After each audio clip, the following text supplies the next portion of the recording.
YouTube. Si vous suivez le conseil donné dans cet épisode, vous allez vous en souvenir toute votre vie, garantie ou remboursée. Vous êtes des humains, pour la plupart. Oui, j'ai quelques auditeurs chez les Goa'uld et les Tok'ra. Alors comme ils disent, salut les terriens. Vous êtes donc humain, et être humain, c'est déjà être surhumain. Eh bien, oui, la population de l'an 0 était déjà pleinement humaine, et pourtant au milieu d'eux, vous passeriez facilement pour les représentants d'un pouvoir supérieur, façon divinité de l'Olympe ou dirigeant d'Apple. Pour commencer, vous seriez probablement plus grand que tout le monde. Ensuite, il serait assez facile de passer pour un génie en réinventant des concepts considérés comme simples aujourd'hui. Ceci, mes amis, est un vélo. Oh! Et cette invention-là est un radiateur. Ah! Il vous trouverait sans le moindre doute surhumain. Et pourtant, tout le monde s'accorde à dire que nous avons à peine exploré la surface des compétences du corps et de l'esprit. Nous sommes comme une Ferrari dont le pilote ne connaît pas le concept de boîte de vitesse et se contente de fait de rouler en première. L'humain de demain, c'est-à-dire le surhumain d'aujourd'hui, a trouvé le levier et sait l'utiliser.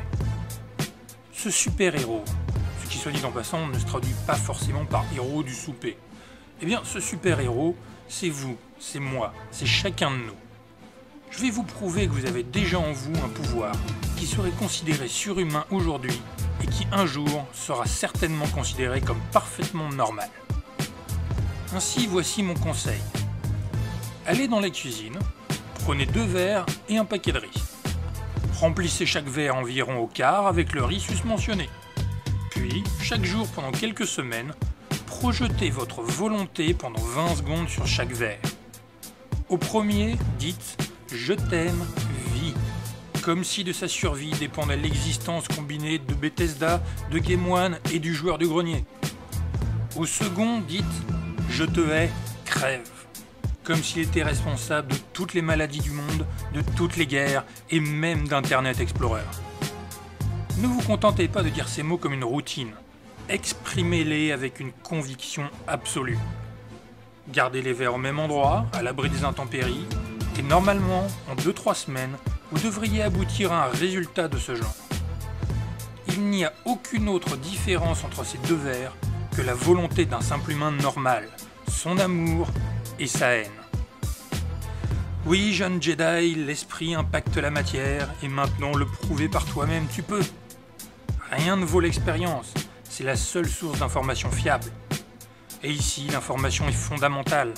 L'amour soigne et la haine détruit, même lorsqu'ils ne sont pas exprimés. Alors réfléchis à 2 fois avant de rejoindre le côté obscur, même si c'est vrai que leurs cookies sont bons. La morale de cette histoire est simple. En tant que citoyen du monde, vous avez un seul devoir, l'optimisme. A plus tout le monde, et surtout, portez-vous bien.